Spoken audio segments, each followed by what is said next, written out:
Nah, kadang pencarian laptop yang cocok buat gua pasti rada-rada susah karena gua ini orangnya banyak maunya.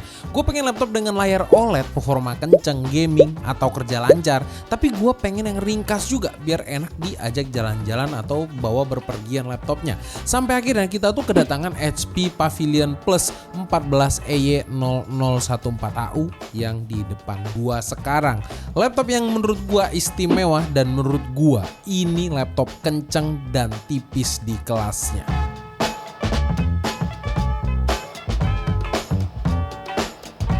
Gua rasa semenjak AMD melahirkan Ryzen 7040 seriesnya, semua laptop ini jadi naik kelas. Sebenarnya ada 5 alasan kenapa laptop dengan AMD Ryzen 7040 series lebih istimewa dibandingkan laptop lainnya. Yang pertama itu prosesor tercepat untuk laptop ultrathin yang punya 8 core dan 16 thread dengan performa kencang untuk laptop ultrathin. Yang kedua, arsitektur Zen 4 4nm yang punya efisiensi daya terbaik, at least untuk saat ini. Yang ketiga, arsitektur barunya ini mampu menjaga performa on battery-nya tetap tinggi. Yang ketiga, dengan adanya dedicated AI chip dengan Ryzen AI, dan ini bisa dibilang prosesor X86 pertama dengan dedicated AI engine. Dan yang terakhir, GPU-nya ini menggunakan Radeon 780M yang berbasis RDNA 3 yang bisa diajak main game AAA di 1080p. Tapi sebelum lebih jauh, kita lihat desainnya dulu. Dari desain ini, dia menggunakan desain premium HP. Terlihat dari logonya di sini. Kalau laptop HP biasanya tuh logonya tuh bulat. Kalau di laptop premiumnya pastinya bentuknya seperti yang kalian lihat sekarang. Bentuknya sendiri masih terlihat simple, elegan dengan ukuran yang kecil, tipis dan juga ringan. Yang udah pernah nenteng laptop ini pastinya feel-nya masih sama, cuman yang kerasa beda itu pas buka laptopnya aja karena udah OLED. Jadi kesan premiumnya ini bertambah pesat. Biasanya yang menggunakan OLED ini minimum di kelas NV. Salah satu alasan laptop enak untuk kerja adalah keyboardnya. Keyboardnya di laptop ini cukup luas, empuk dan sudah ada backlit berwarna putih. Jadi asik bisa kerja sambil gelap-gelapan. Tombol powernya juga menyatu dengan keyboard, tapi jangan takut, laptopnya nggak akan langsung mati kalau tidak sengaja tertekan.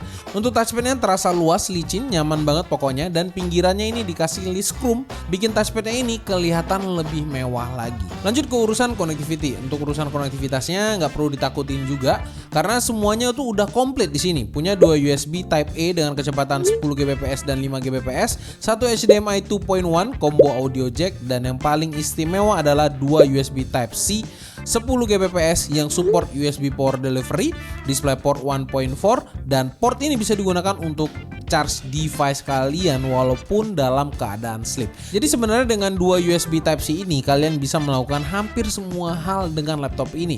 Sementara untuk konektivitas wirelessnya, HP sudah menggunakan Wi-Fi 6E dan Bluetooth 5.3. Nah ini sama seperti laptop kebanyakan. Untuk layar, nah untuk bagian layarnya ini salah satu hal yang bikin istimewa. Tadi udah sempat beberapa kali di sounding juga. Layar 14 inch-nya ini punya spesifikasi OLED 2,8K atau resolusinya ini 2880x1600 dengan refresh rate maksimal 120Hz. Buat gua yang suka nonton film, ini sih sebenarnya cukup asik. Warna di monitor OLED ini masih the best dengan warna yang real, terang dan nyaman dilihat lama-lama. Ditambah lagi laptop ini sudah menggunakan IMAX Enhanced. Jadi panel yang sudah cakep dituning lagi agar mendapatkan cinema grade display. Dan dengan panel OLED juga otomatis color gambutnya terbaik. Setelah kami uji dengan Kalman, mendapatkan sRGB-nya ini 150% dan DCI-P3-nya 99,9%. Udah profesional grade banget pokoknya. Digunakan untuk edit foto sangat bisa dipercayakan layarnya. Edit video memang berat pasti laptopnya, tapi buat preview hasil videonya, laptop ini bisa digunakan secara profesional juga. Hal kedua yang menurut gua istimewa adalah webcamnya. Webcamnya ini memiliki 5MP dengan infrared sensor untuk mendukung Windows Hello dengan resolusi maksimal sampai 1440p. Biasanya laptop lain ini 720p masih mentok. Puas banget. Kualitasnya juga sudah di atas rata-rata. Memang belum mulus-mulus banget, tapi sudah sangat bagus dengan karakter warna warm dan terang. Oke, ini adalah pengujian webcam dan mikrofon sekalian dan Ryzen AI dari laptop HP Pavilion Plus. Jadi webcamnya ini kayak gini ya, kayak biasa, tapi karena dia mendukung Ryzen AI, kita bisa buka setting Bluetooth and device, kamera, terus webcam yang kita pakai. Nah, di sini ada Windows Studio Effect. Ini bisa kalian aktifin automatic framingnya. Jadi dia bakal nge-frame otomatis lewat AI-nya. Eye contact biar mata kita tetap kamera. Sama ada background effect juga. Ini bisa diaktifin portrait blur atau standard blur. Jadi ada pilihannya juga. Ini keren banget sih. Dan ini semua dikerjakan sama prosesornya. Gile. Dan kalau itu udah diaktifin, dia akan muncul di sini. Jadi buat aksesnya gampang banget dan udah ada previewnya. Jadi kalau kalian nggak buka aplikasi kamera, langsung lihat di sini juga bisa. HP juga gak lupa kasih kamera shutter untuk menjaga privasi kalian buat kalian yang sangat menjaga privasi kalian. Untuk fiturnya sendiri masih sama kayak laptop HP premium lainnya, masih ada HP Enhanced Light juga bisa buat layar jadi kayak pakai ring light. Selain itu ada juga AI engine dari Ryzen AI yang bisa ngeboost pengalaman meeting online kalian. Bisa blur background, auto framing, eye contact correction dan gampang banget aktifinnya. Ada shortcut studio effect juga buat ganti settingan meeting langsung. Untuk mikrofonnya juga punya kualitas yang cukup baik, suaranya jelas, bulat dan gak banyak menangkap noise. Kombinasi webcam dan mikrofon yang bagus seperti ini sudah cukup buat mendukung kebutuhan yang sering online meeting, apalagi buat yang para profesional. Hal yang paling utama yang membuat laptop ini lebih istimewa lagi adalah performanya. Tentunya semua ini berkat dapur pacunya yang menggunakan AMD Ryzen 7 7840U dengan integrated grafik yang gak kalah powerful, yaitu AMD Radeon 780M. Performa prosesornya di pengujian Cinebench R23 stability testnya mendapatkan rata-rata 12.222 poin dengan penurunan performa hanya 1,58% aja. Ini kalau dibanding dengan performa laptop yang sama tahun lalu dengan prosesor sebelah, bedanya ini 2 kali lipat. Untuk performa rendering, CPU Ryzen 7 dan AMD Ryzen 780M-nya bisa merender BMW menggunakan Blender dalam waktu sekitar 300 detik aja. Untuk performa rendering, CPU Ryzen 7 dan AMD Radeon 780M-nya bisa merender BMW menggunakan Blender dalam waktu sekitar 280 detik, dan saat menggunakan Radeon Pro Render, GPU bawaannya mampu merender BMW hanya dalam 50 detik saja. Kalau teknologi ini terus berkembang, kedepannya laptop tipis bakal capable banget buat rendering 3D nantinya. Nah, untuk gaming ini menurut gue yang cukup asik karena hobi terpendam gue itu gendongin cewek-cewek di Valorant sampai pundak gue ini pegel. Cuman kalau ketemu tim match yang cowok, biasanya gue lebih ke introvert, diam aja karena nggak jago-jago banget. Di laptop ini main game kompetitif kayak Valorant ini masih lancar banget di sekitar 95 FPS. Kalau Dota 2 di sekitar 70-an dan Apex Legends di sekitar 30-an FPS. Dan semua pengujian ini kami lakukan di resolusi native-nya, yaitu di 2,8K. Jadi kalau mau lebih tinggi lagi FPS-nya, tinggal turunin aja ke resolusi Full HD atau di bawahnya lagi kalau misalnya mau ngeboost FPS setinggi mungkin. Untuk game AAA masih bisa. Game setara Shadow of Tomb Raider dan Far Cry di resolusi Full HD, grafis low-nya masih nyaman di sekitar 30-an FPS.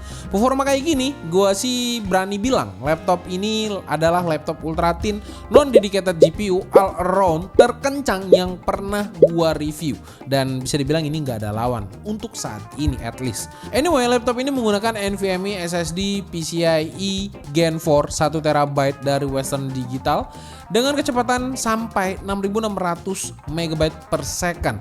Untuk RAM-nya sendiri HP menyediakan memori 16 GB LPDDR5X dengan kecepatan 6.400 MHz. Harusnya dengan spek dan performa seperti ini sudah cukup buat multitask dan simpan data pekerjaan serta game kalian. Nah, yang terakhir yang buat laptop ini lebih istimewa lagi ada di bagian baterainya. HP menyematkan baterai dengan kapasitas 68 Wh.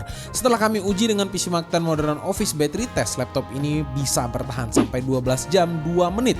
Emang agak kurang ajar sih daya tahannya, karena laptop yang lain yang kita uji ini paling cuma nyentuh 6-8 jam aja. Ini sih perangkat powerful yang punya daya tahan kayak smartphone atau tablet. Sejauh ini sih laptop ini adalah laptop yang punya daya tahan terlama dengan performa yang tinggi. Performance on baterainya juga gua rasa paling istimewa di kelasnya. Jadi kata-kata plug-in dan unplug untuk sisi performance-nya ini bukan gimmick belaka. Performance 3D Mark secara overall juga nyaris sama dengan fluktuasi sekitar 5-10% aja. Untuk gaming juga hasilnya istimewa, FPS yang didapat hampir identik. Bahkan di beberapa game minimum FPS-nya lebih stabil. Untuk suhu saat on battery juga terjaga di sekitar 73 derajat. Sekarang gua tanya, laptop mana lagi yang kayak gini? Pasti 1-2 aja. Sebelum Ryzen 7000 series, gua rasa hal kayak gini gak akan bisa kejadian. Perpaduan antara performa dan efisiensi di generasi ini bener-bener lagi di puncak-puncaknya saat ini. Akhir kata, laptop dengan spek seperti ini bisa dibilang terbaik.